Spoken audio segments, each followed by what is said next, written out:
Welcome to the deep dive. Today we're navigating a really important area, how homeschooling parents can create a truly supportive learning environment for children who've experienced trauma. We've gathered some insightful sources that offer very practical strategies for building safety and fostering healing within the home learning space. Our goal today is to distill these into actionable steps you can take. And while our focus is on homeschooling, it's worth keeping in mind, that the core principles we'll be discussing, understanding these trauma-sensitive approaches, building nurturing environments, they offer valuable perspectives for anyone, really, anyone who interacts with children and wants to foster greater understanding and support. Okay, let's dive right in then. Our sources really underscore how crucial it is to establish safety and predictability. What are some specific, impactful ways homeschooling parents can do that? Well, something particularly insightful from the sources is the emphasis on visual schedules. For a child who may have experienced chaos or instability, a visual representation of their day, it provides a concrete sense of control. It can significantly reduce anxiety, even if they aren't yet able to fully articulate those feelings. Think of it as a reliable roadmap. Oh, that makes so much sense, like a visual anchor. And the idea of a designated calming space comes up a lot too. What are some key elements that make those spaces truly effective? Yeah, the sources highlight the importance of involving the child in creating this space. It's crucial. This isn't just about providing a blanket. It's about fostering a sense of ownership and safety that is uniquely theirs, including specific comforting items, maybe a favorite book, or a certain sensory toy the child chooses themselves that can make it a truly effective refuge for self-soothing. Right, giving them agency in it. Okay, so building on that sense of safety, let's talk about building trusting relationships. It sounds like it's more than just being kind, it's about a deeper connection, right? Absolutely. The material emphasizes open communication and really active listening, like paying close attention not just to the words, but the feelings behind them, what isn't being said, and consistently validating their emotions, even the difficult ones. Showing genuine interest in their experiences, no matter how small they might seem, that strengthens that vital emotional connection and sense of security. Okay, so when big emotions do inevitably arise, what are some tangible ways to help children learn to navigate them? This is where teaching emotional regulation comes in.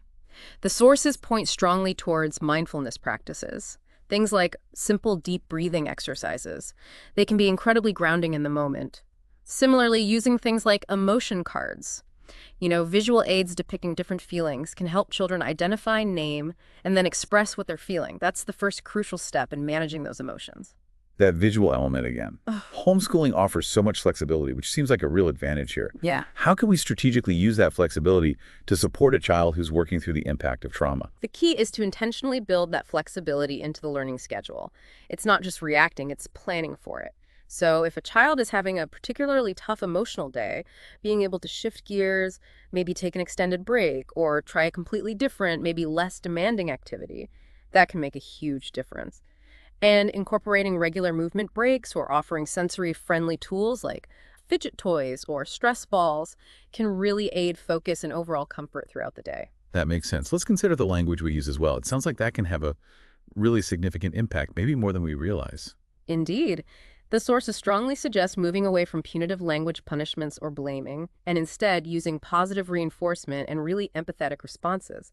It's about recognizing that challenging behavior often signals an unmet need or overwhelming feeling.